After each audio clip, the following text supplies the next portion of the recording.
Según este personaje, tenemos, por ejemplo, al sujeto teórico, que es aquel que va en búsqueda de la verdad. Tenemos aquí, por ejemplo, el sujeto político, que va en búsqueda del poder, quiere decir que le da más valor al poder, el sujeto político. El sujeto teórico le da más valor a la verdad, el sujeto teórico. Por ejemplo, los científicos serían sujetos teóricos, los científicos, los investigadores, todos ellos serían sujetos teóricos porque les gusta investigar, indagar, averiguar, descubrir la verdad. Los estudiantes, por ejemplo, los alumnos, son sujetos teóricos.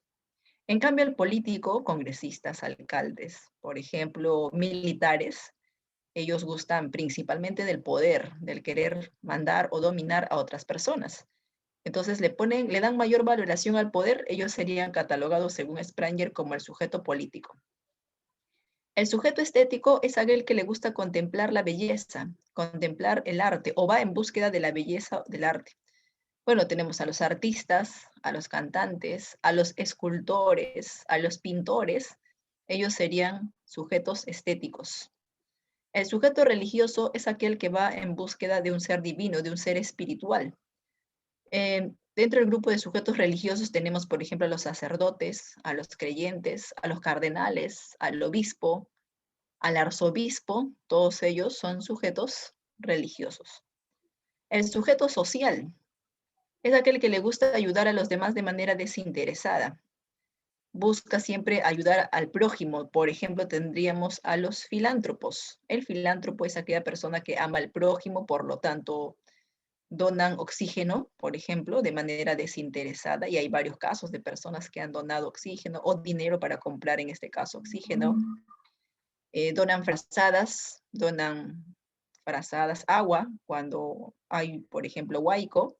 Entonces, ante situaciones de desastre, o en el caso de los niños o abuelitos que están abandonados o desamparados, ellos siempre se encuentran ahí. Un caso típico de sujeto social, por ejemplo, serían los bomberos, que les gusta ayudar a los demás, en este caso salvando las vidas. El sujeto económico es aquel que le gusta realizar la clasificación de bienes y servicios. Tenemos a los contadores, al dueño de un banco, por ejemplo, los economistas. Ellos serían catalogados como sujetos económicos. Entonces, hay algo en la cual le dan mayor valoración. Por eso es considerada una teoría axiológica. Otra teoría de la personalidad es la teoría del psicoanálisis.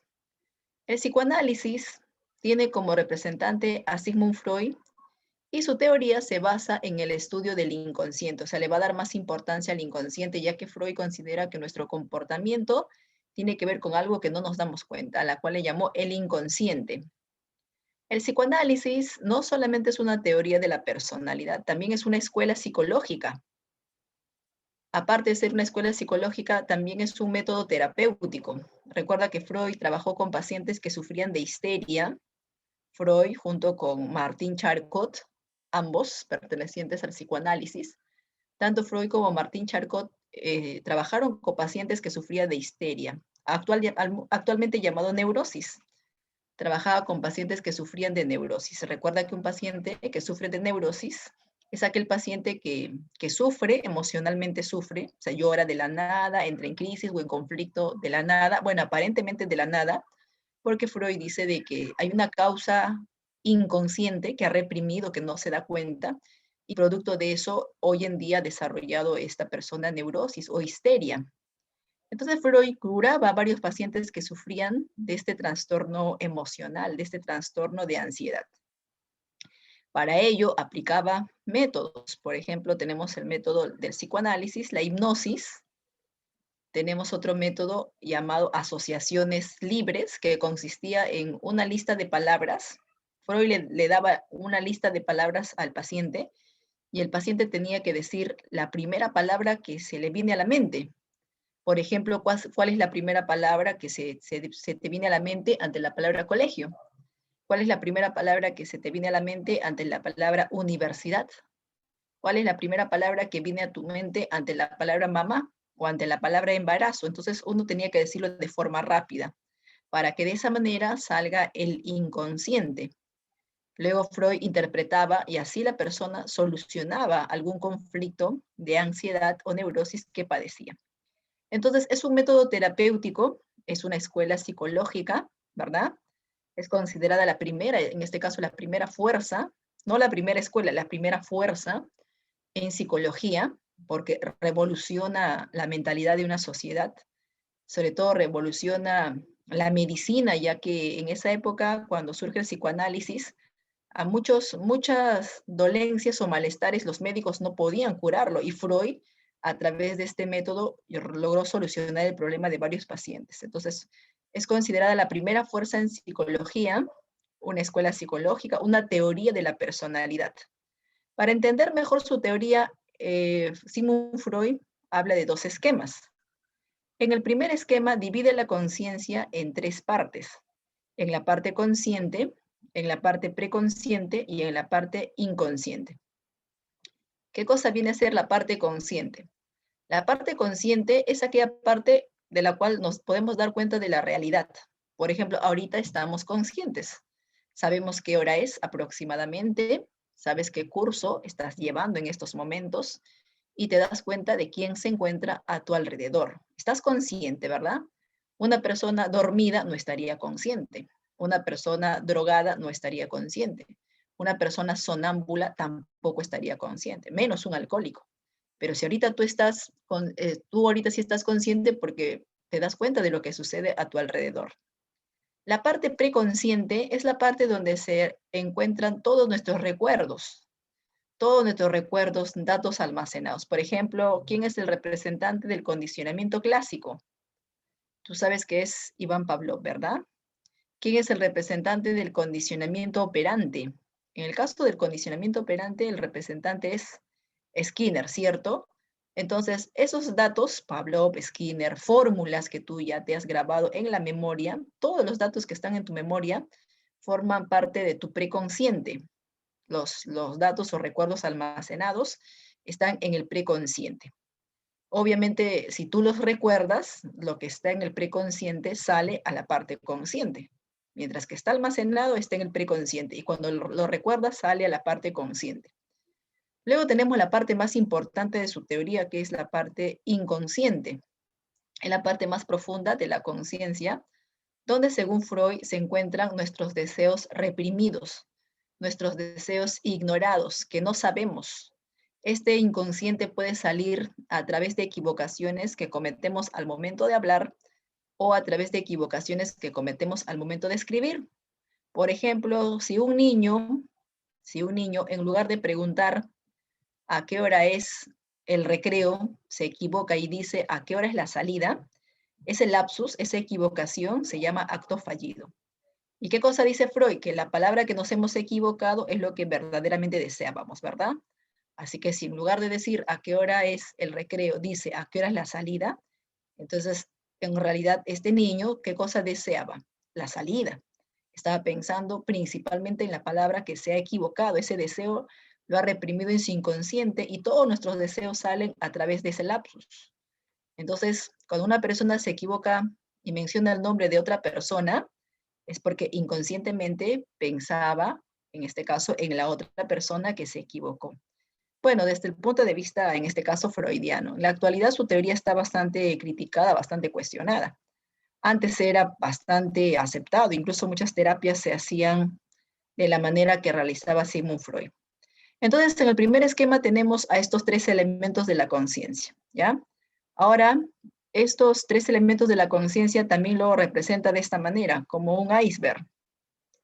Un iceberg es un bloque de hielo, ¿no? Acuérdate de Titanic, imagínate que estás navegando por acá y de pronto te encuentras con este bloque de hielo, con este iceberg.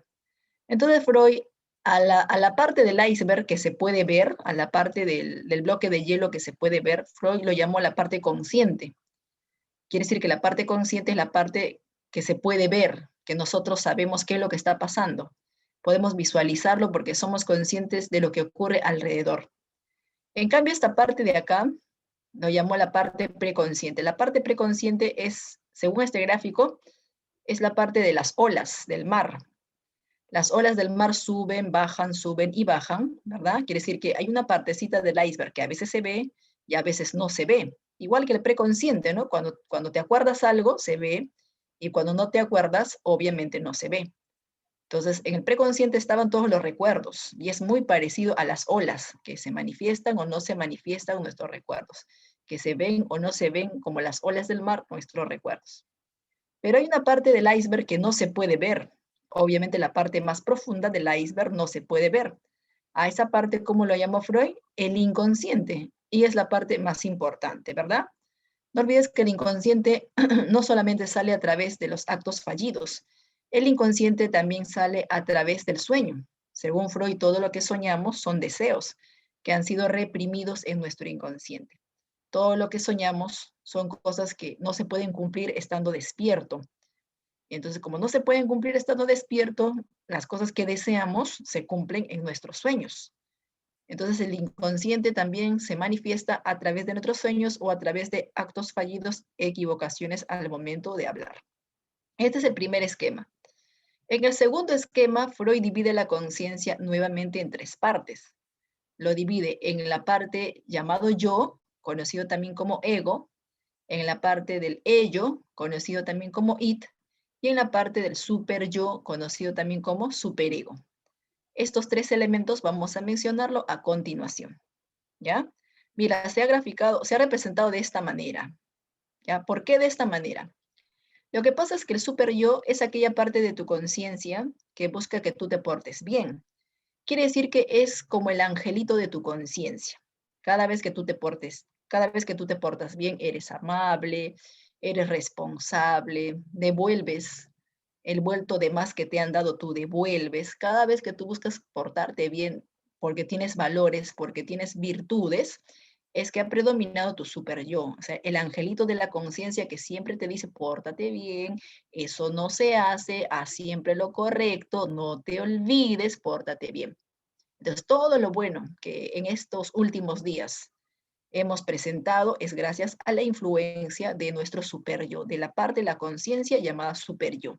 Todas las cosas buenas que has hecho, ¿no? De repente en esta semana has ayudado a tus padres, de repente en esta semana te has mantenido en casita porque vemos que está prohibido salir, solamente se sale en situaciones de emergencia, de compras, en algunos casos. Entonces, las cosas buenas como la obediencia, el respeto, superior, superego, ¿ya? Las cosas malas, todas las cosas malas que has hecho en esta última semana, es porque la parte de tu conciencia que busca que tú te portes mal, busca muchas veces sin darte cuenta, inconscientemente que tú te portes mal, es el ello oíd.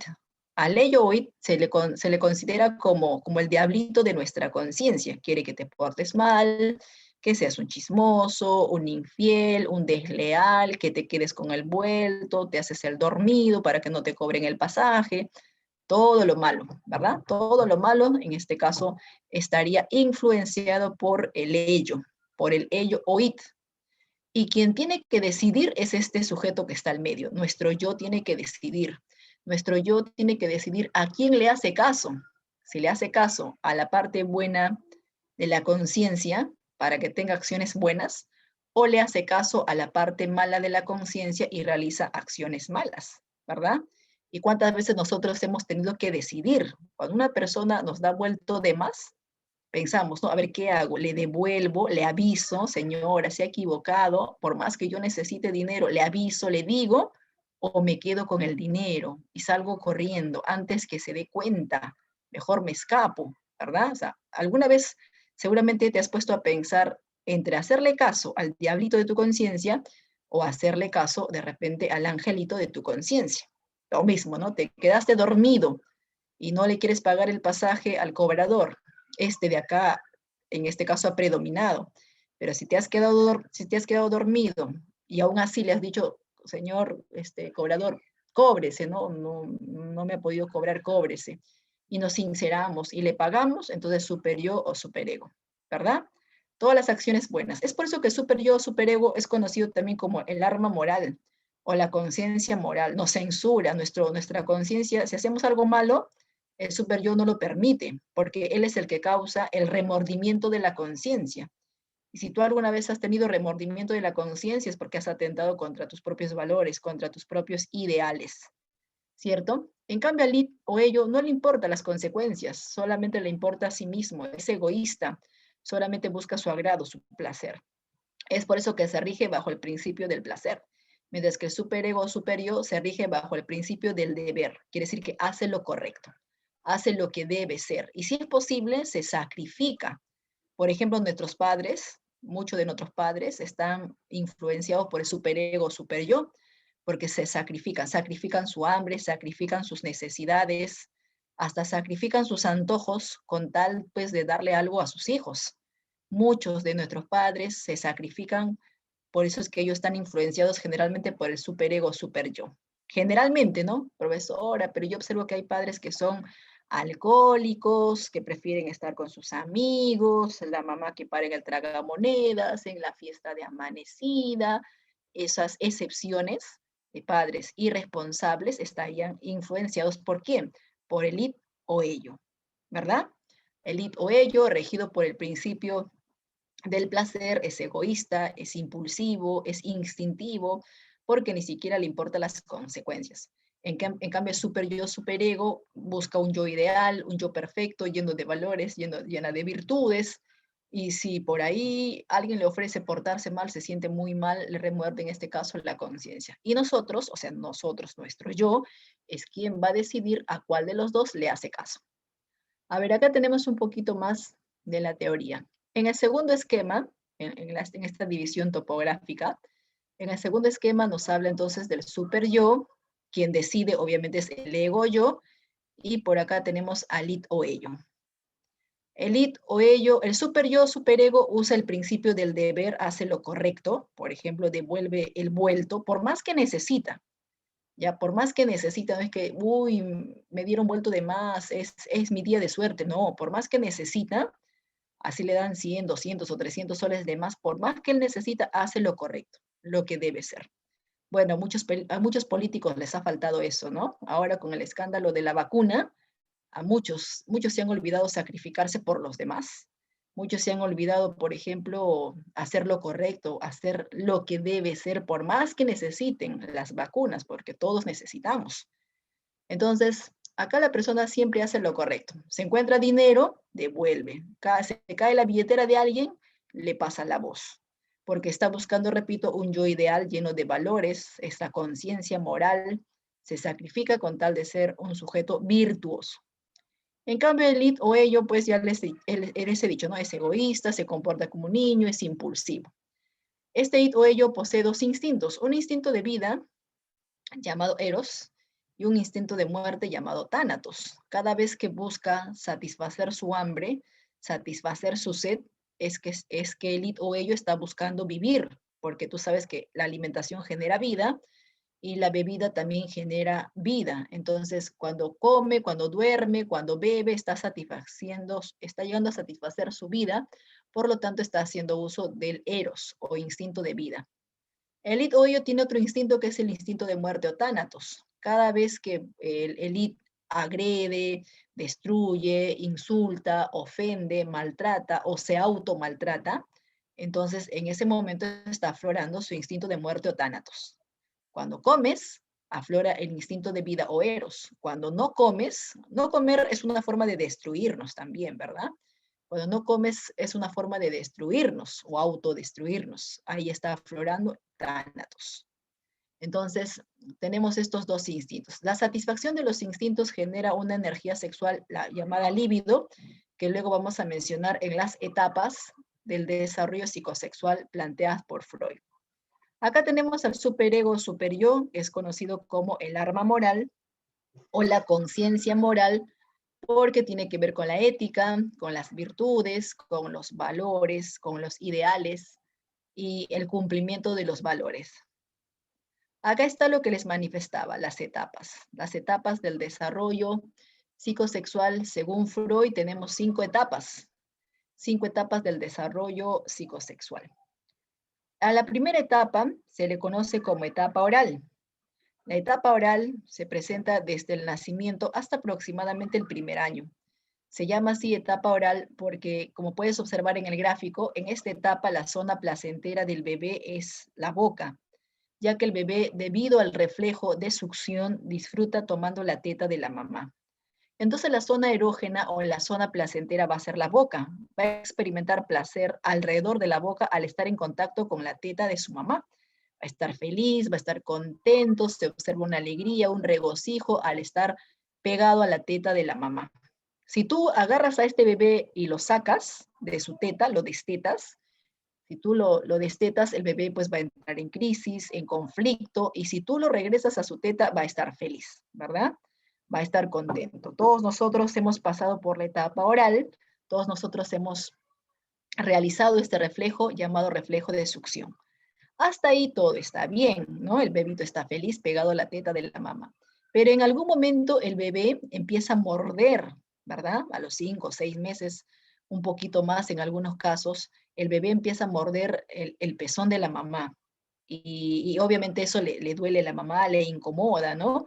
Y lo peor es que el bebé, lejos de sentirse culpable por haber mordido la teta de la mamá, al contrario, se ríe y quiere seguir mordiéndole. Entonces la mamá, como le duele eso, entonces la mamá ya no le quiere dar más teta, o sea, la mamá le quiere destetar. Y para destetarlo, por ejemplo, pues usa su reemplazo, ¿no? El reemplazo de la teta usa el biberón. Pero el bebito no quiere, ¿no? Llora, busca, se desespera por querer seguir tomando la teta. O sea, sufre cuando la mamá lo está destetando, ¿verdad?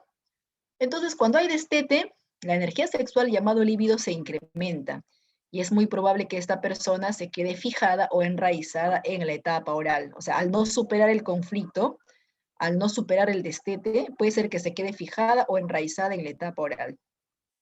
Y si se queda enraizada, entonces va a tener una personalidad relacionada con la etapa que tuvo conflicto. A ver, ¿cómo es la personalidad de todos aquellos sujetos que de pequeñitos no han superado el destete de la mamá? Bueno, de grande empiezan a tener conductas donde principalmente se encuentra involucrada la boca.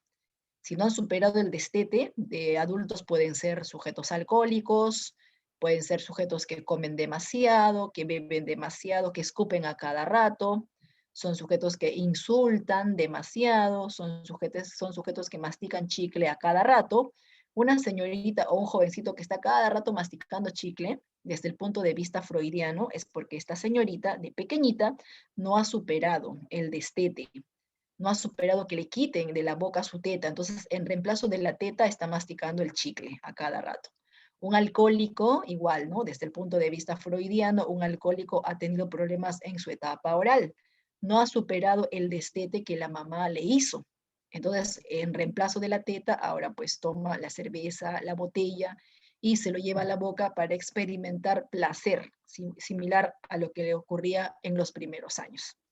Entonces come demasiado, escupe demasiado, mastica chicle a cada rato, se muerde las uñas a cada rato. Puede ser una persona que insulta, ofende, habla mucho, habla demasiado, es muy parlanchín, muy parlanchina, besa demasiado. Date cuenta que son actividades donde principalmente está involucrada la boca. Pueden ser alcohólicos, fumadores también, porque en ese caso también se encuentra involucrada la boca. Este es en el caso de la etapa oral. La segunda etapa psicosexual va a ser la etapa anal. Ahora la zona placentera ya no va a ser la boca. Ahora la zona placentera o la zona erógena va a ser el ano. De ahí que el pequeñito a la edad de 1 o 3 años disfruta haciéndose en su ropa. No quiere usar el vacín. Le encanta hacerse en su ropa. Cuando la mamá o el papá le obliga a ir al vacín, no quiere, se demora, juega a retener, juega a expulsar. Cuando la mamá le dice, tienes que hacer, no quiere. Y cuando la mamá le dice, ya, no haz, molesta, agarra el vacín y se va, y ahí se ensucia, ahí se embarra todo. Entonces disfruta haciéndose en su ropa, mojando la cama, mojando su ropa, embarrándose con el pañal, ya que alrededor del ano experimenta sensaciones agradables o placenteras.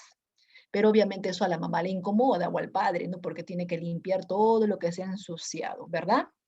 Entonces la mamá decide controlarle sus esfínteres y una forma de controlarle, en este caso sus necesidades, es comprándole su vacín. La mamá le dice, tienes que hacer en tu vacín. E intenta enseñarle a usar el vacín, pero el pequeñito no quiere, ¿sí? Y si no quiere, es que ahí se ha producido un conflicto. Entonces, el conflicto se da, a ver, en la etapa anterior, el conflicto se daba cuando se le pedía el destete, ¿no?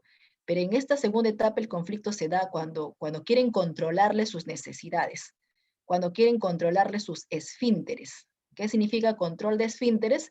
Que ellos aprendan a avisar cuándo quieren hacer, ¿sí?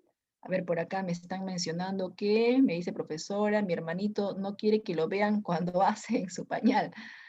Ah, ya, es muy probable que esté en la etapa, acá, ¿no? En la segunda etapa, en la etapa anal. Claro, siente vergüenza, se cohíbe. Cuando no le miran ahí de repente recién, ¿verdad? Es muy probable que desde el punto de vista freudiano esté en esta segunda etapa, ¿cierto? Entonces, no quiere que le controlen sus necesidades. Los pequeñitos quieren hacer solitos, solitos, cuando a ellos les da la gana, no cuando les obligan. De ahí que cuando les obligan, no quiere, no desea hacer. Entonces, el conflicto va a ser pues el control de esfínteres. Si hay conflicto, no te olvides que la libido se incrementa, y si la libido se incrementa, la persona queda fijada o enraizada en la etapa anal, y más adelante va a tener un tipo de personalidad relacionado con esta etapa. ¿Y cómo son los sujetos que han tenido conflictos en la etapa anal? ¿Cómo son los sujetos que gustaban embarrarse en su ropa y han sufrido mucho cuando los padres controlaron o intentaron controlar sus necesidades? Bueno, se caracterizan por ser sujetos tacaños, son tacaños, bastante tacaños, igual como el pequeñito, ¿no? Recuerda que el pequeñito estaba en su vacín y la mamá le decía, tienes que hacer, y no quería. Igual el tacaño, ¿no? Tienes que colaborar, tienes que dar, y no quiere. Entonces, similar como cuando está en los servicios, pues no quiere dar, no quiere compartir, no quiere presentar o realizar algo. Pero hay extremos, o son sujetos muy tacaños o son sujetos muy gastadores, muy despilfarradores, muy derrochadores de dinero. También son sujetos que les falta pulcritud, les falta limpieza, ¿no? Todo su cuarto está sucio, está, por ejemplo, desordenado, hay papeles, varias cosas en el cuarto, por ejemplo, está sin la limpieza. ¿Y por qué está así? El jovencito su cuarto, es que le recuerda cuando tenía 1, 2 o 3 años, le recuerda su etapa anal, donde estaba todo sucio, embarrándose con sus pañales, y así, ¿no? Y en esa etapa se ha quedado, se ha fijado, se ha enraizado. Esa es en la etapa anal. La tercera etapa es la etapa fálica, que se presenta de 3 a 6 años. En la etapa fálica, la zona placentera van a ser los genitales, de ahí que juegan a tocarse, a curiosear, todo lo relacionado con los genitales. En el caso del pequeñito, pues se toca el pene; en el caso de la pequeñita, se toca la vagina, experimentan agrado, experimentan placer en su inocencia. Entonces, cada etapa tiene pues su zona erógena o placentera, ¿verdad? En la primera etapa es la boca, en la segunda etapa es el ano, y en la tercera etapa son los genitales. En la etapa fálica también se presenta el famoso complejo de Edipo y el famoso complejo de Electra. El complejo de Edipo para los varones y el complejo de Electra para las mujeres. En el complejo de Edipo, a ver qué cosa dice el complejo de Edipo, que a la edad de 3 o 4 años, según Freud, los varones experimentan enamoramiento por la mamá. En su inocencia se enamoran de la mamá, incluso dicen, yo quiero que mi mamá sea mi novia, en un futuro me voy a casar con mi mamá. Entonces, por eso que los varoncitos son más cariñosos, en este caso con la mamá, y sienten celos del papá. Compiten incluso con el papá por el amor de la mamá. Cuando papá y mamá están juntos, él al medio se pone, por ejemplo, ¿verdad? Entonces compiten de esa manera, pero en algún momento se da cuenta que por más que compite y compita, esa competencia va a ser muy difícil, ¿no? Porque aún así el favorito de mamá va a ser nuestro papá. Y poco a poco va a superar este conflicto. Pero si es que no lo supera, algunos pequeñitos que no superan el complejo de Edipo, van a ser aquellos pequeñitos que cuando ya sean jóvenes o ya se vuelvan adultos, van a ser personas pues que van a buscar parejas bastante mayores.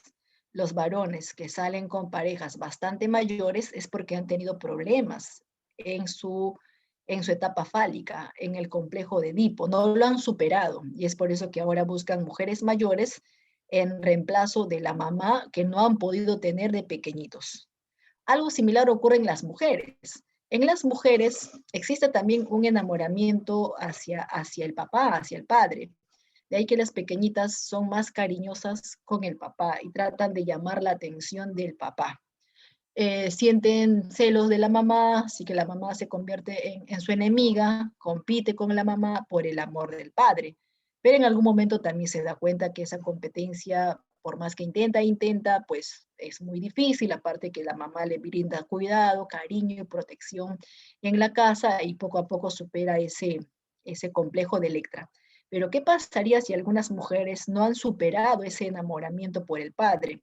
Según Freud, las mujeres que no han superado el enamoramiento por el padre de pequeñitas, en un futuro empiezan a tener parejas bastante mayores, ¿verdad? Mayores, por ejemplo, 5 años más, 4 años más, 10 años más, 15 años más, porque están buscando no un enamorado, sino el reemplazo de padre que no ha podido tener. Luego tenemos la etapa de latencia. La etapa de latencia es una etapa de transición. Acá no hay zona erógena, acá no hay conflictos. ¿Y por qué no? Porque a la edad de 6 años, como entra a la primaria, entra a la escuela, empieza a tener amigos, mira, observa, entra a la escuela, tiene amigos, disfruta de su recreo, le dejan tarea, o sea que está bien entretenido, bien concentrado en muchos quehaceres escolares. Entonces la escuela reprime, la escuela regula toda esa libido, la escuela reprime, la escuela regula, por lo tanto no hay conflicto, simplemente es considerada una etapa de transición. La última etapa es la etapa genital, que aparece a los 11 años, aparece junto con el amor platónico, junto con el enamoramiento, empieza a interactuar con personas de su misma edad. Y no solamente suele ocurrir el enamoramiento, más adelante ocurre el noviazgo, luego el matrimonio, quiere decir que poco a poco alcanza una madurez en este caso sexual, una madurez en este caso emocional, una madurez en cada uno de los factores, una madurez en esta última etapa llamada etapa genital. Entonces, esto viene a ser uno de los aportes de la teoría freudiana. Uno de los grandes aportes de la teoría freudiana, aparte de ser un método terapéutico, uno de los aportes es el tema del desarrollo humano. Recuerda que el desarrollo humano estudia las etapas, ¿verdad? Las etapas del ciclo vital, y según Sigmund Freud, las etapas del ciclo vital están relacionadas con el aspecto erógeno o con el aspecto sexual. Por eso se llaman etapas psicosexuales. Y son cinco etapas. Entonces, aporta, hemos dicho, con el método terapéutico, aporta con las etapas psicosexuales, aporta también con la interpretación de los sueños en su teoría del inconsciente. Ahora vamos a hablar de los mecanismos de defensa. Los mecanismos de defensa son aquellos mecanismos que lo utiliza nuestro yo. Nuestro yo o nuestro ego, como se encuentra atacado constantemente por nuestros familiares, por nuestros amigos, nuestro yo, nuestro ego, como se encuentra atacado por muchas demandas del entorno, entonces sin darse cuenta va a utilizar los mecanismos de defensa. ¿Para qué sirven los mecanismos de defensa? Sirven para aliviar nuestro dolor, nos sirven para aliviar nuestra tensión, para aliviar la neurosis o ansiedad, porque recuerda que Freud trabaja con pacientes con neurosis y el síntoma principal de la neurosis es la ansiedad. Entonces, para aliviar toda esa ansiedad, todo ese dolor emocional, porque el contexto nos genera toda esa incomodidad emocional, es por eso que usa nuestro yo los mecanismos de defensa sin darse cuenta. Muchas veces inconscientemente hemos usado. Por acá vamos a mencionar, por ejemplo, los mecanismos y seguramente tú vas a identificar que varios de ellos has utilizado sin darte cuenta. Tu yo, para sentirse mejor, ha usado algunos de estos mecanismos de defensa que ahora voy a mencionar, ¿ya? Empecemos, por ejemplo, tenemos el mecanismo de defensa llamado desplazamiento. Es el mecanismo de defensa típico del dueño de una empresa, ¿no? Cuando al dueño de una empresa le va mal, ¿verdad? ¿Con quién se desquita generalmente? Con sus trabajadores. Y este trabajador va a su casa, se desquita con la esposa. Y la esposa se desquita con el hijo. ¿Y el hijo con quién se desquita? Con el perro. ¿Y el perro con quién se desquita? Con el gato, me dicen por acá. Entonces, cuando tú te desquitas o descargas tu cólera, tu ira, ¿no? Tu frustración con alguien más débil, ¿verdad? Entonces estamos hablando de este mecanismo de defensa llamado desplazamiento. ¿Y cuántos de ustedes se han desplazado? O sea, han desplazado esa cólera, esa ira, ¿verdad? Ha sido, cuando antes, por ejemplo, se podía estudiar de forma presencial, has sido molesto al colegio, renegando, y te has puesto a gritarle al compañero de repente, ¿no? ¿Y por qué le gritas? ¿Por qué vienes de mal humor? Ah, es que profesora, en mi casa me han hecho renegar, en mi casa me han llamado la atención. ¿Y qué culpa tienen tus compañeros de que te vaya mal en la casa y te desquites con ellos? Entonces, cuando nos desquitamos con los demás, ese mecanismo de defensa se llama desplazamiento. Aparentemente nos sentimos mejor o aliviados cuando nos desquitamos con los demás, aunque no es correcto, ¿no? No solamente el mecanismo no solamente el desplazamiento va a ser descargar nuestra ira o cólera con personas, también puede ser con objetos. Sacaste 0,7 en el examen parcial, sacaste 0,7 en el examen final y de la cólera has roto el examen, ¿verdad? Entonces has roto el examen y ahí recién te sientes mejor, ¿no? Al romper el examen. O te has puesto a patear tu mochila. Algunos le tiran puñete a la pared, otros a la cama, a la almohada puede ser. Romper periódicos puede ser. Darle golpes a la almohada para descargar nuestra ira también puede ser. Pero si tú le das golpes a la pared, al final ese ratito no te vas a dar cuenta, pero te estás lastimando también los nudillos, ¿verdad? Ese momento producto de la adrenalina no te das cuenta, pero después revisa tu mano, revisa tus nudillos, todo hinchado, ¿no? Entonces, como que te sientes más aliviado, ¿verdad? Algunos muestran ese mecanismo de defensa. Otros, obviamente, otros cuando están enojados tienen otra forma de canalizar su enojo. Pero ¿cuándo va a ser desplazamiento? Va a ser desplazamiento cuando tú desquitas tu enojo, tu cólera, tu ira con otros sujetos generalmente indefensos, ¿ya? O si no con objetos, ¿verdad? Así se llama, en eso consiste este mecanismo de defensa, desplazamiento. ¿Han visto, por ejemplo, este programa El Chavo del Ocho? Cuando doña Florinda le da un golpe, por ejemplo, a don Ramón. ¿Con quién se desquita don Ramón?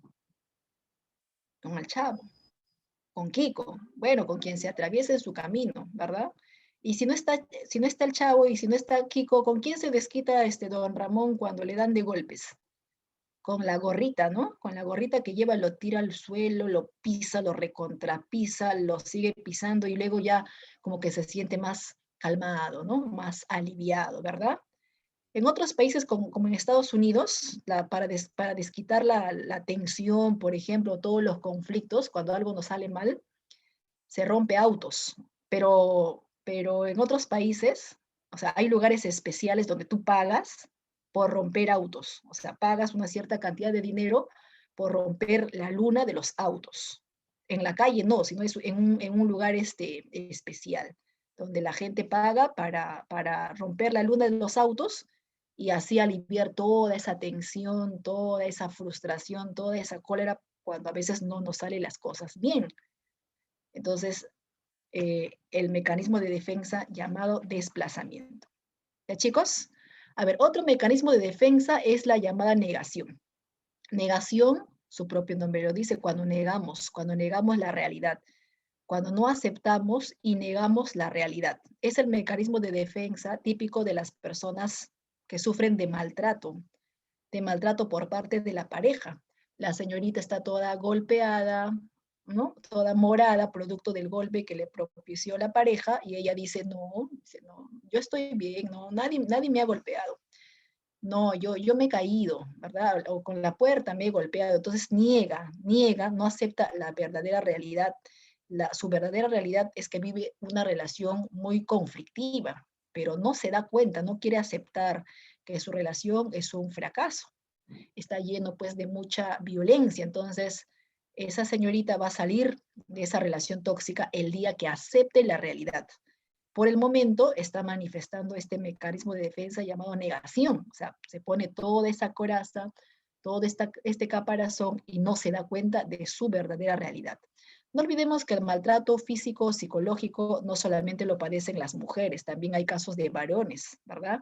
que por miedo a perder a sus hijos o miedo a que se termine la relación, permiten también maltrato físico o psicológico. Entonces, no aceptan, ¿no?, que esa persona pues no es la persona indicada o su relación no marcha bien.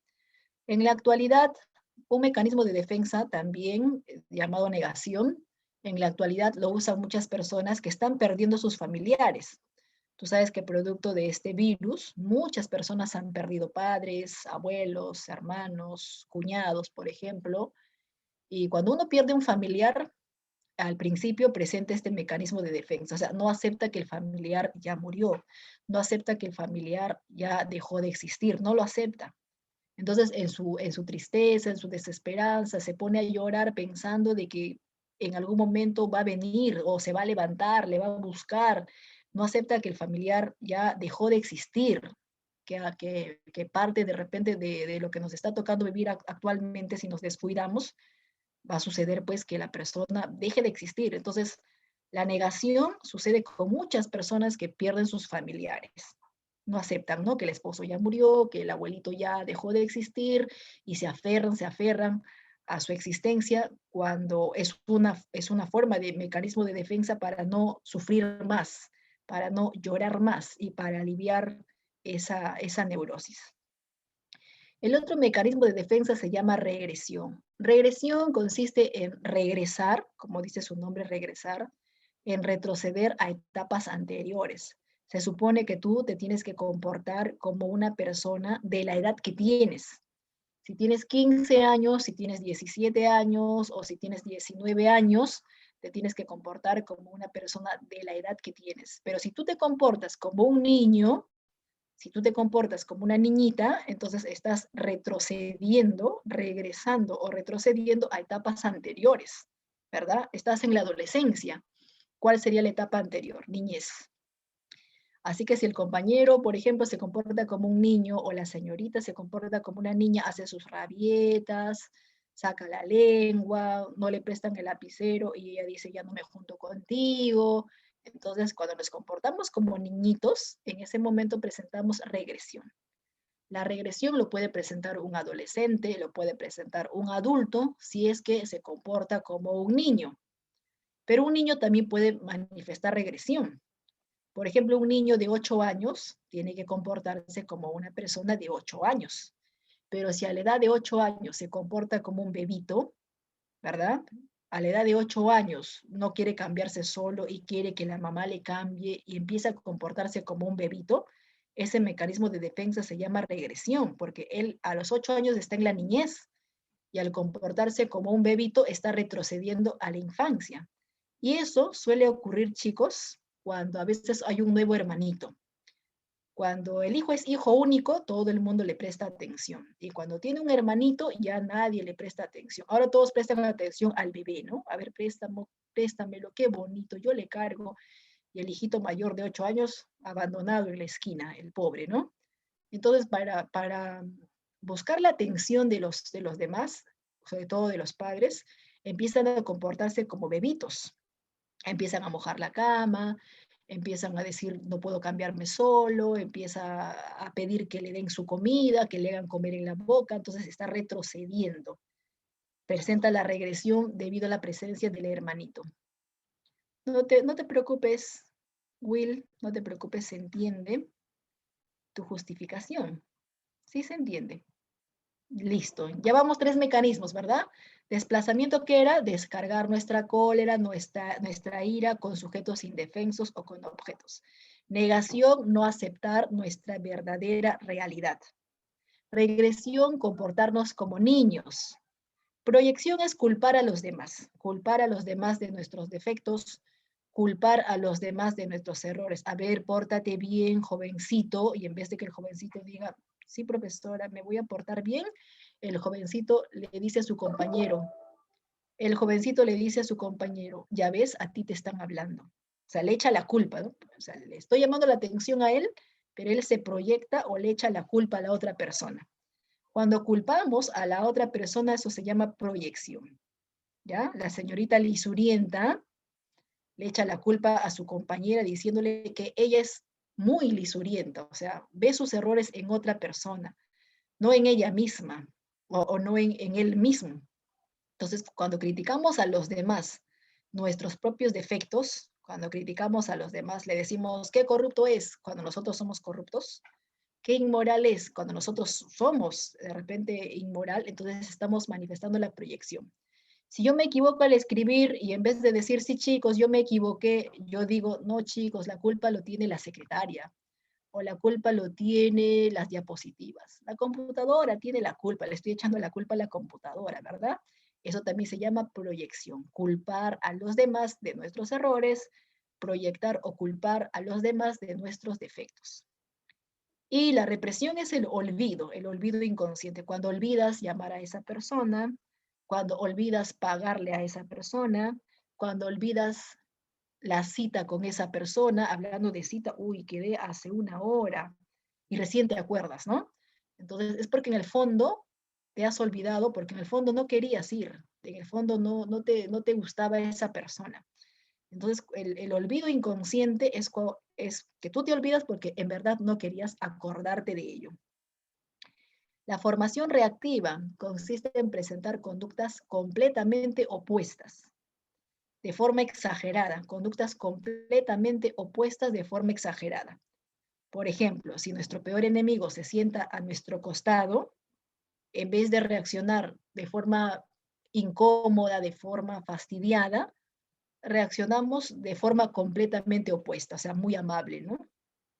Es más, le decimos, claro, siéntate, si quieres siéntate acá a mi costado, te estaba guardando ese sitio para ti.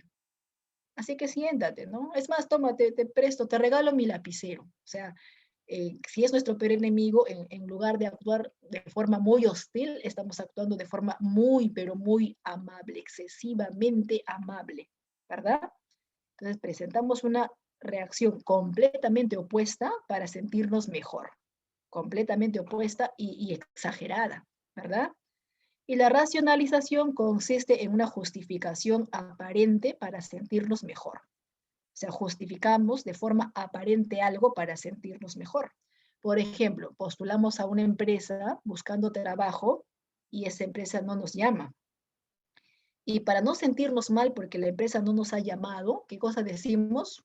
Bueno, a buena hora que no me hayan llamado de ese lugar, ¿no? Además, pagaban poquito. Además, muy lejos, ¿no? Muy lejos ese lugar. Además, el jefe, la jefa era bien renegona. Bueno, eso me han dicho que es una persona muy renegona. Así que a buena hora que no me hayan llamado.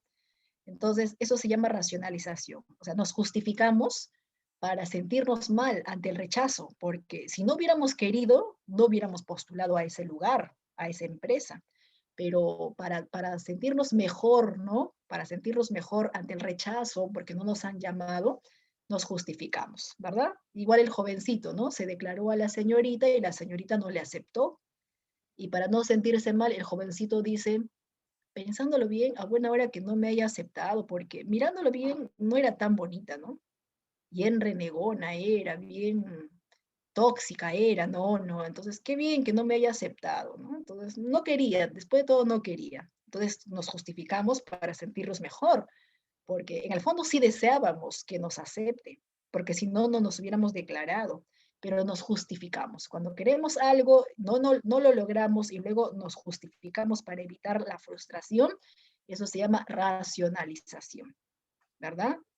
Entonces, tenemos gaseosa y la otra persona se lo tomó sin nuestro permiso para no sentirnos mal. Igual pensaba invitarte. Además, ese sabor no me gustaba. Yo pensaba invitarte la gaseosa igual. Entonces, nos estamos justificando, estamos racionalizando. En este caso, para aliviar la tensión, para aliviar nuestro dolor emocional. Listo, chicos. Acá están entonces los principales mecanismos de defensa. Según vamos resolviendo las preguntitas, vamos a ir eh, explicando más, ¿ya? Explicando más con los ejemplitos también para poder entenderlo. A ver, en la pregunta número 1 me dice, Camila es una persona que siempre culpa de sus fracasos a otras personas. ¿Cómo se llama ese mecanismo de defensa? Donde culpamos de nuestros errores, culpamos de nuestros fracasos, culpamos de nuestros errores a los demás. O sea, en lugar de aceptar las cosas, le echamos la culpa a los demás, ¿no? Claro, la secretaria tiene la culpa, la tiza tiene la culpa, por eso el lapicero tiene la culpa, por eso marqué mal. Muy bien, Romero me dice proyección, Kevin me dice proyección y Valeria me dice proyección. Cierto, esa es la respuesta. La proyección es aquel mecanismo de defensa que consiste en culpar a los demás de nuestros errores, en culpar a los demás de nuestros fracasos. No solamente culpamos o vemos nuestros defectos en la otra persona, ¿verdad? Sino también culpamos de nuestros sentimientos. Cuando el jovencito le dice a la señorita, ¿sabes qué? Mi amigo pregunta por ti, ¿sabes qué? Mi amigo dice que tú le gustas, mi amigo quisiera salir contigo y de repente el amigo ni enterado, ¿no? O a lo mejor el amigo ni existe, o sea, se ha inventado, le ha echado la culpa a otra persona de sus sentimientos. Entonces, en la proyección no solamente culpamos de nuestros errores, no solamente culpamos de nuestros defectos, también culpamos de nuestros sentimientos. Y siempre todo mecanismo de defensa es para aliviar la neurosis, la tensión, la ansiedad, ¿ya? ¿Por qué el jovencito de frente no se le declara? ¿Por qué dice, mi amigo dice que tú le gustas? Mi amigo pregunta por ti. Cosa que no es cierto, ¿no? ¿Por qué dice, es que profesora, ¿qué tal me rechaza? Pero ¿qué tal si te acepta? No, pero ¿qué tal me rechaza? Así que mejor le digo así para saber su posible respuesta. O sea, hacemos eso para aliviar el conflicto ante la posible respuesta, ¿verdad? Entonces, culpar a los demás, eso se llama proyección. En la 1 está bien, chicos. Su respuesta que me han mencionado a través del chat es correcto. En la pregunta 2, ¿cuál es el agente mental que toma decisiones a partir del contacto que tiene con la realidad? ¿Cuál de las alternativas me menciona aquel agente que tiene contacto con la realidad?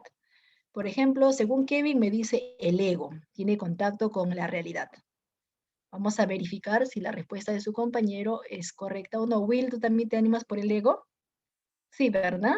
Sí, esa es la respuesta. La cuarta alternativa, el ego. Recordemos que el ego se rige bajo el principio de la realidad. El ego se rige bajo el principio de la realidad. En cambio, el super yo o superego, bajo el principio del deber, o sea, hace lo correcto, lo que debe ser. No es correcto quedarte con la enamorada del mejor amigo, no, no es correcto, eso no se hace, ¿verdad? Entonces, lo correcto, siempre lo correcto, principio del deber, ¿sí? Ese es el super yo, ¿no? Elite no está presente acá, elite, principio del placer. Elite usa el principio del placer. El ego o yo, nuestro ego o yo, usa el principio de la realidad. Quiere decir que para tomar alguna decisión toma en cuenta la realidad. Tiene que analizar la realidad, los pros, los en contra. Tiene que analizarlo y de acuerdo a ello, tomar una decisión. ¿Ya? Entonces usa el principio de la realidad. Por ejemplo, si estamos comiendo pollo a la brasa, y un mendigo, ¿no? Un niño nos pide que nos invite, que le invitemos, perdón. Si estamos comiendo pollo a la brasa y le invitamos a un niñito, entonces el super yo hace lo correcto, invita, ¿no? Es buena gente, es amable, es bondadoso. Elite es egoísta, no invita nada. Al contrario, come delante del niño y le hace antojar. En cambio, el ego analiza la realidad, ¿verdad? A ver, tanto el niño como yo tenemos hambre, así que niñito, te voy a invitar una partecita de mi comida, te voy a invitar. Entonces, de acuerdo a la realidad, soluciona un problema. Ahora, el ego también, aparte de usar el principio de la realidad, el ego usa el pensamiento de proceso secundario. El pensamiento de proceso secundario es aquel tipo de pensamiento lógico, usa un pensamiento lógico, usa un pensamiento coherente, un pensamiento adecuado, completamente diferente al it, ¿no? El it o ello usa el pensamiento de proceso primario, o sea, como un niño es impulsivo, es instintivo. El ego, en cambio, usa el pensamiento de proceso secundario, un pensamiento lógico, un pensamiento coherente, el ego. El ego es el que usa el mecanismo de defensa, sin darse cuenta, usa el ego el mecanismo de defensa, sin darse cuenta, o sea, inconscientemente ha utilizado este mecanismo de defensa. Ahora sí, pasamos a la pregunta 3. Señale la etapa del desarrollo psicosexual donde los impulsos sexuales se encuentran inhibidos. A ver, ¿en qué etapa, según la teoría Freud, hemos mencionado 5, ¿no? 5 etapas. La primera es la etapa oral, la segunda es la etapa anal, la tercera es la etapa fálica, la cuarta, la etapa de transición, es la etapa de latencia, y la última es la etapa genital. Acá están las etapas, pero me dice cuál de todas se encuentra inhibida. Inhibido significa disminuido, ¿verdad? Se encuentra inhibida, disminuida. A ver, por acá, Romero se está animando por la etapa de latencia y Valeria también por la etapa de latencia, y esa es la respuesta. Kevin igual, esa es la respuesta. Will, la respuesta es etapa de latencia. Vamos a verificar en la pregunta 3, cierto, sale la cuarta alternativa. La etapa de latencia se encuentra inhibido. ¿Por qué hemos dicho que se encuentra inhibido? Ah, es que la presencia de la escuela. La presencia de la escuela regula, inhibe, está concentrado en las tareas, en el colegio, en el recreo, en los amigos, entonces de manera temporal regula. Por eso que acá no hay conflictos, no hay zonas erógenas, no hay ningún tipo de esa situación en la etapa de latencia. En cambio, en las otras etapas, principalmente estas que estoy señalando, ahí sí está la libido, ¿verdad? Acá en esta etapa sí está la libido, pero en la etapa de latencia, etapa de transición, se encuentra disminuida. Disminuida, son 5 entonces, 5 etapas. La preguntita 4 es para relacionar. Relacione ambas columnas. A ver, ¿cuáles son esas columnas? Acá está la primera.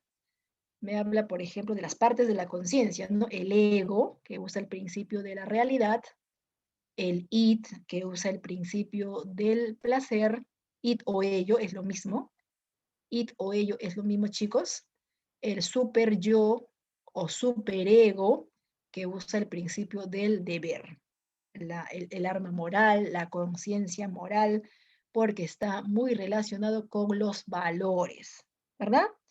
Ya, ahí tenemos simplemente las partes, ¿no? Las partes de la conciencia. Ya me están dando claves aquí. Por ejemplo, Romero y Kevin se están animando por la tercera alternativa. A ver, vamos a verificar si sale esa. Bien, relacionemos entonces. Acá están los tres. Por ejemplo, la A. ¿Con quién relacionamos la A? La A me dice se caracteriza por ser egoísta, innato y amoral. ¿Cuál de estos tres es egoísta? ¿Cuál de esos Ir. tres? Innato, ya nacemos. Elite. Muy bien, entonces sería 2 con la letra A.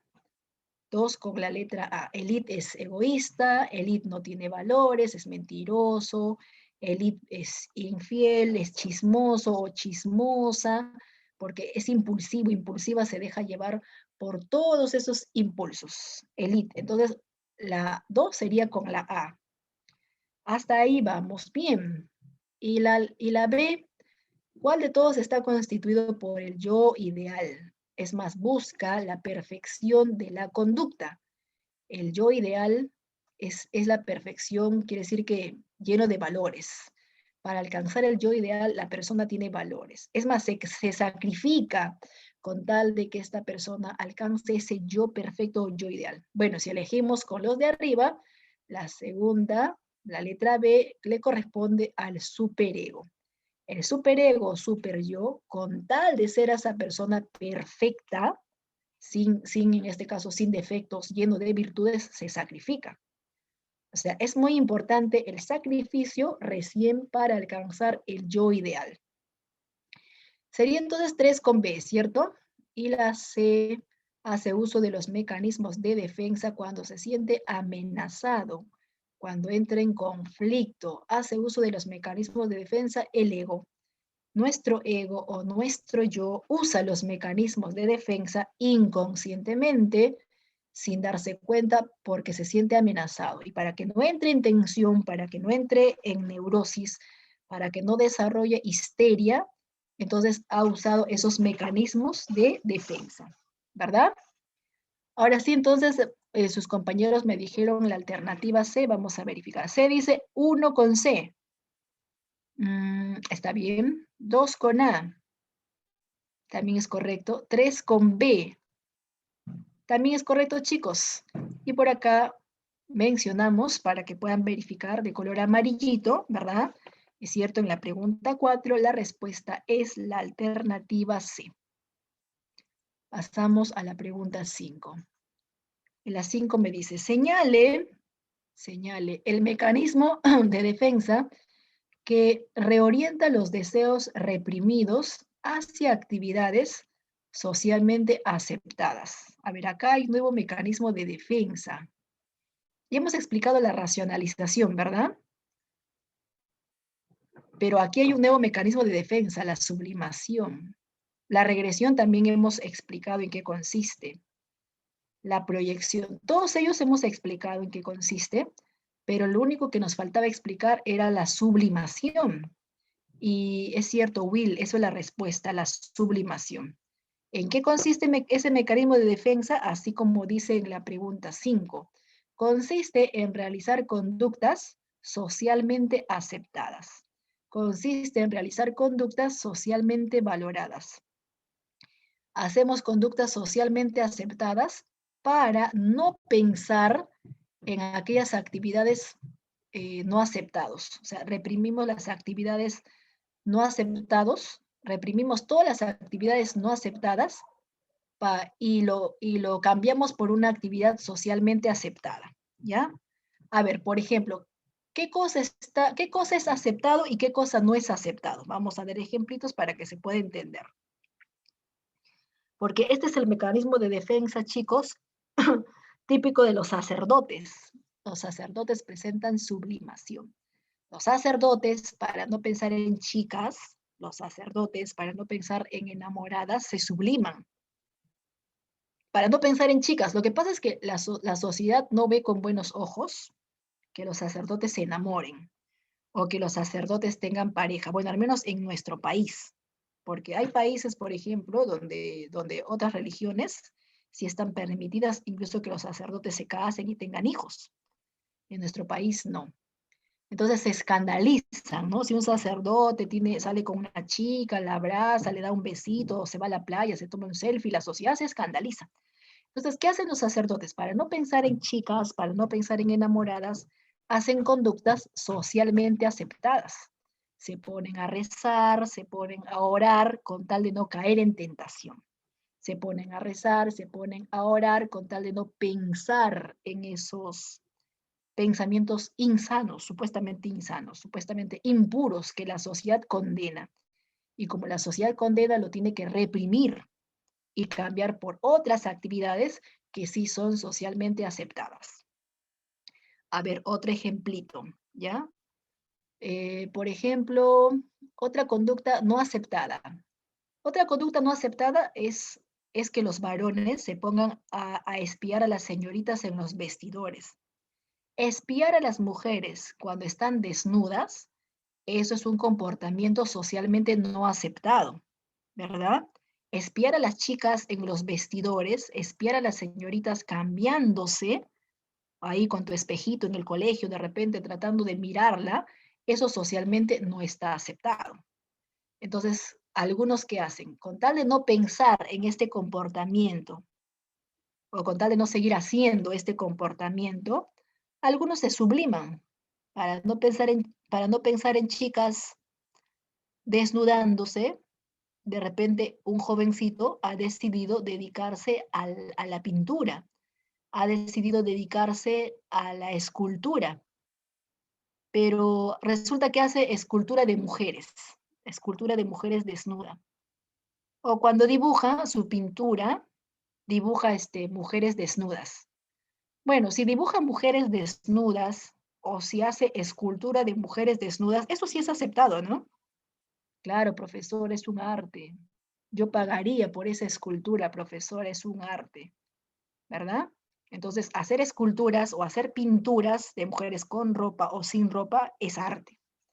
Entonces, ¿qué ha hecho este artista? Se ha sublimado desde el punto de vista freudiano. Si no se hubiese dedicado a pintar, si no se hubiese dedicado a hacer esa escultura, es muy probable que se dedique a espiar a las chicas.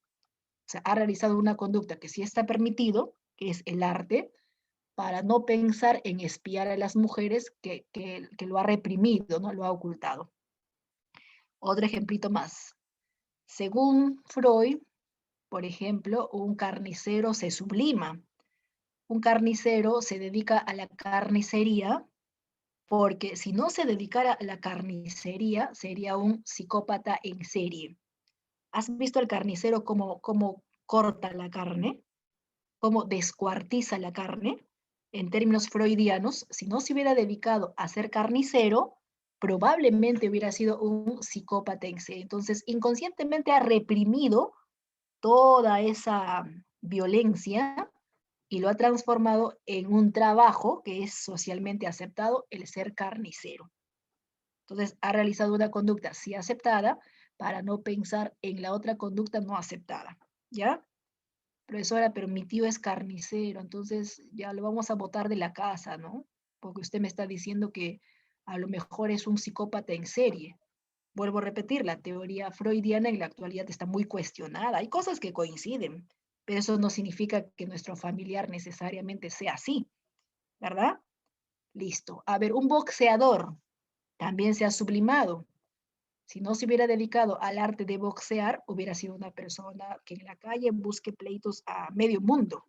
Buscar pleito, pelearse en la calle, eso está mal visto, pero ha decidido cambiar por otra conducta socialmente aceptada que es boxear.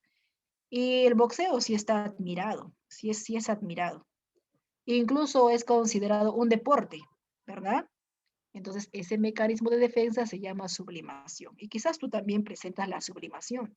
Profesor, he decidido no pensar nada en chicos ni en chicas, nada que enamorado o enamorada, eso es pérdida de tiempo, profesora. Estoy concentrado en mis estudios, estoy concentrado en el examen de admisión, o sea, estás realizando otra acción socialmente aceptada para quitar esos deseos, para reprimir esos deseos no aceptados.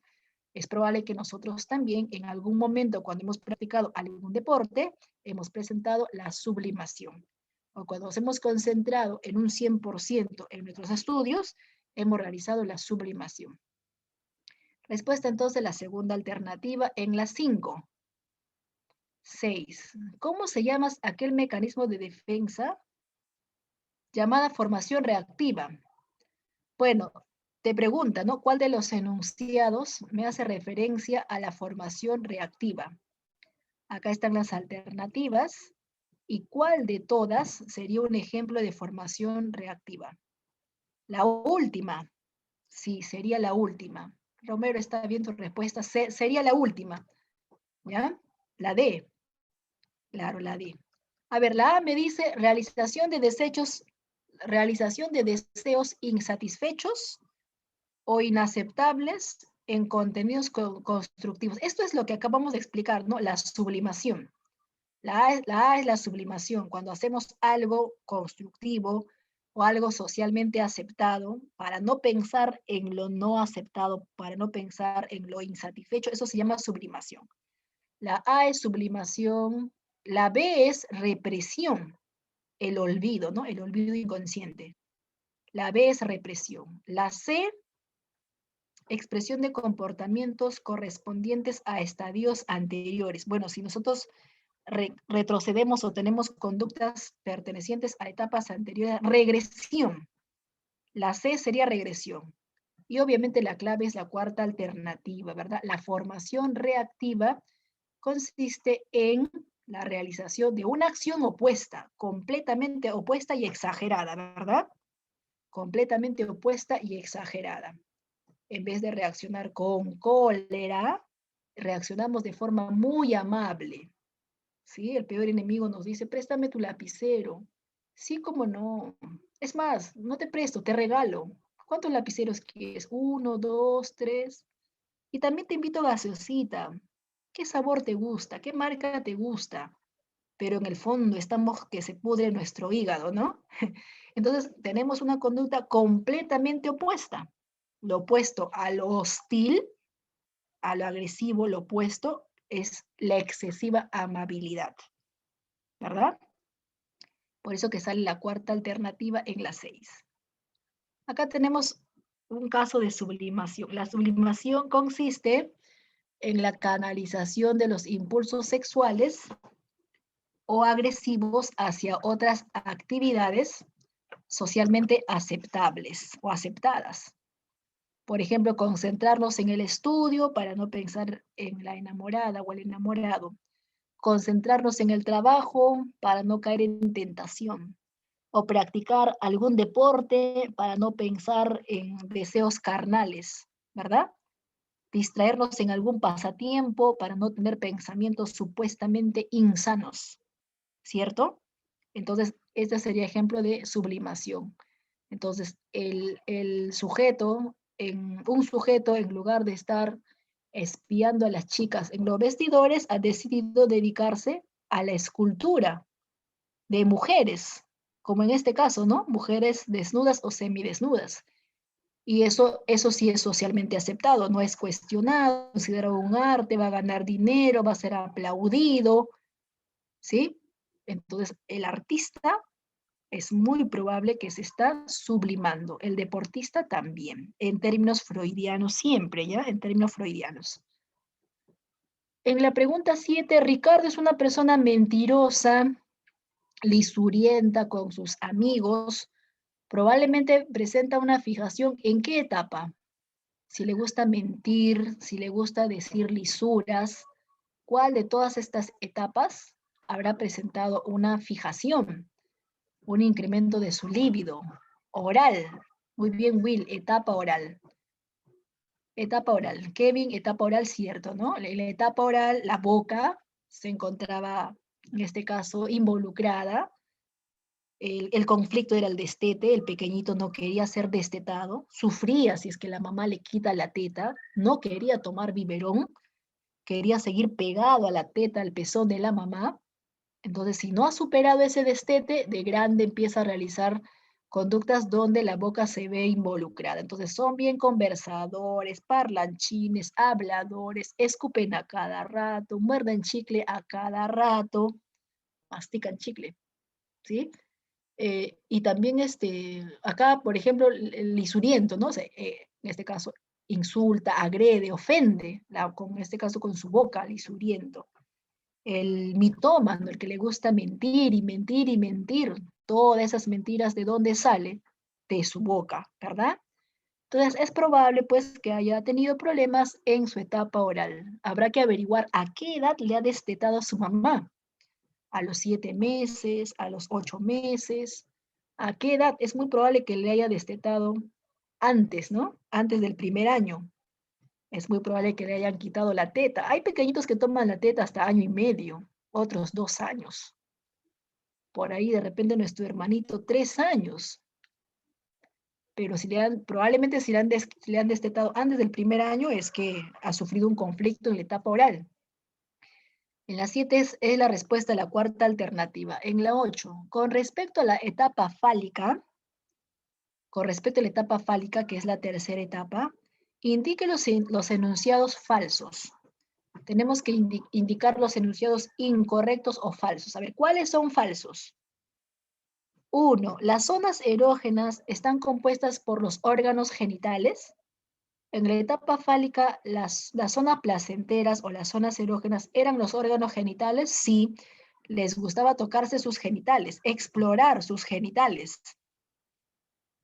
Entonces la 1 sí es correcta. La 1 sí es correcta. ¿Verdad? En cambio la 2 me dice abarca de 1 a 3 años. Pero a ver, si la etapa fálica es la tercera etapa, no puede ser de 1 a 3 años.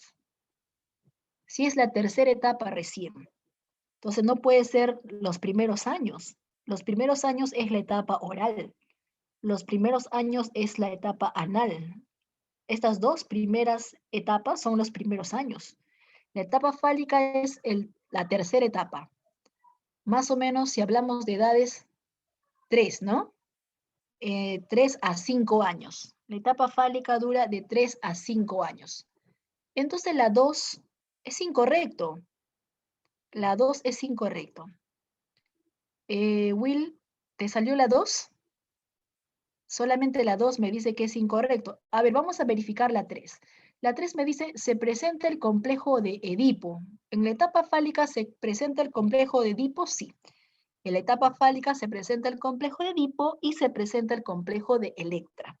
Recuerda que se llama complejo de Edipo en honor a la obra griega de Sófocles, Edipo Rey, donde el rey Edipo decide pues desaparecer a su hijo, ¿no? Porque el oráculo le dice que su hijo lo va a destronar. Pero al final el hijo no muere, ¿no? Este hijo es criado en otra parte, llega a ser todo un jovencito y sin darse cuenta, conoce a su mamá, él no sabía que era su mamá y se enamora de su mamá. Entonces, en honor a esta obra, el rey Edipo, donde el hijo se enamora de la mamá sin darse cuenta, entonces el complejo de Edipo consiste en el enamoramiento que experimenta el pequeñito de 3 o 4 años hacia la mamá. Por eso es que es muy cariñoso, por eso es muy amoroso, hasta quiere darle besitos en la frente, besitos en la boca a la mamá. Y siente celos del padre. Compite, ¿no? Compite con el padre. Entonces, esto sí es correcto. La 3 es correcto, la 2 también es correcta. La única que es incorrecto, porque me pide incorrecto, es la 2. La 2 me dice de 1 a 3 años, no, no se presenta de 1 a 3 años, se presenta de 3 a 5 años. Así que esa es incorrecta, solamente es incorrecta la 2. Entonces tu respuesta está bien. Por el chat me mencionaron que solamente le sale la 2 y esa sería la respuesta que está bien. En la 8, la C. En la 9, Rolando comenta con sus amigos. Rolando comenta con sus amigos que Fidel es una persona egoísta, cuando en realidad él es el egoísta, o sea, él, el que se comporta así, el que es egoísta, es Rolando, ¿no? Pero le comentas a sus amigos que el egoísta es Fidel, o sea, en vez de aceptar su defecto, culpa a la otra persona, ve la viga, en este caso, en el ojo de la otra persona, ¿verdad? Ve la paja en el error en el ojo de la otra persona. Ese mecanismo de defensa, ¿cómo se llama? Proyección. Romero, está bien tu respuesta, proyección. Kevin me dice la B. La B es proyección, a ver, acá están las alternativas, sí, proyección. Culpar a los demás de nuestros defectos, ¿verdad? Cuando nosotros criticamos a los demás, o sea, teniendo errores, criticamos a los demás. ¿Qué lisurienta es esa señorita? Cuando de repente yo soy la lisurienta número 1. O sea, ¿con qué cara le critico a la otra persona los defectos que yo tengo? Entonces Rolando le dice, es un egoísta, cuando en realidad el egoísta es él. ¿Sí? Entonces tiene este mecanismo de defensa llamado proyección. A veces es fácil ver los errores y criticar los errores de los demás, ¿no? Pero nosotros no nos damos cuenta que quizás ese error es nuestro, nos pertenece. Y fácilmente le echamos la culpa a los demás de nuestros defectos. La tiza tiene la culpa, ¿verdad? Proyección. La secretaria tiene la culpa, por eso que acá faltaba tilde, ejemplo, ¿no? La diapositiva, chicos, el internet tiene la culpa, por eso es que no hay la siguiente pregunta. O sea, cuando yo le echo la culpa a los demás, siendo mi propio error, eso se llama proyección. Entonces sí sale la segunda alternativa. Llegamos a la última preguntita, no se olviden que la domiciliaria es para ustedes. La pregunta 10 es para completar. Según Sigmund Freud, el ideal del yo se encuentra en el agente mental denominado y la libido se encuentra en dónde. A ver, si tuviéramos que completar, ¿cuál de las alternativas encajaría mejor? La primera, me dice Kevin. Verificamos si cuadra con la primera. La segunda me dice Romero. Ya vamos a verificar, están entre la primera y la segunda, ¿verdad? A ver, si fuera la primera sería así. Según Freud, el ideal del yo, o sea, el ideal del yo se refiere al yo ideal. El ideal del yo es el yo ideal. ¿Y dónde se encuentra el yo ideal? ¿Dónde se encuentra? ¿En el super yo? Sí, el yo ideal está en el super yo. Recuerda que el yo ideal es el yo perfecto, lleno de valores, lleno de virtudes. Entonces, ese ideal del yo o yo ideal está en el super yo. Hasta ahí vamos bien. Luego dice, ¿y la libido se encuentra? ¿Dónde se encuentra la libido? En el ello, claro. Recuerda que el ello tenía dos instintos, instinto de vida e instinto de muerte. Y la satisfacción de los instintos generaba la libido. La satisfacción de los instintos generaba la libido. Si llegamos a satisfacer el instinto de vida, sobre todo el instinto de vida, el eros. Pero el eros está acá. El ello tenía eros y tenía tánatos. Entonces, el ello tiene que ver con la libido. Por eso es que su principio es el principio del placer, energía sexual, la libido. Muy bien, Yamilet. Muy bien por el dato que me estás escribiendo. La A sería super yo, ¿verdad? Para completar. Y Romero, la A entonces. Claro, hasta ahí vamos bien con la A. A ver, si fuera la B, por si acaso vamos a analizar. No, no. El ideal del yo viene a ser el mismo yo. No. El ideal del yo, el super yo. Bueno, hasta acá vamos bien. Sí puede ser el super yo. Pero la libido no se encuentra en el preconsciente, la libido tampoco se encuentra en el ego. Entonces, analizando bien todas las alternativas, sale la primera, la A. Ahí sí. Listo, chicos. ¿Alguna preguntita? ¿Algún ejemplo, algo que desean preguntar, alguna duda? Si hay alguna consulta, me dicen. Y si no hay preguntas, nos estaríamos viendo la próxima clase, ¿verdad? Así es. Entonces, gracias por su atención, gracias por su participación a cada uno de ustedes. Estaremos viendo la próxima semana. Cuídense mucho, chicos. Hasta la próxima semana. Kevin, Romero, hasta la próxima semana. Yamilet, también te me cuidas. Cada uno de ustedes, jovencitos, a cuidarse. ¿Ya? Siempre, ¿no? Con los protocolos del caso, con la desinfección, a cuidar a nuestros familiares. Si sales, te desinfectas a la hora de salir y a la hora de regresar. Claro, tenemos que cuidar a nuestros familiares, depende de nosotros, sobre todo a nuestros abuelitos, a nuestros padres, ¿verdad? Daniel, ¿cómo estás? Listo, me despido entonces con cada uno de ustedes, chicos. Cuídense. Chao.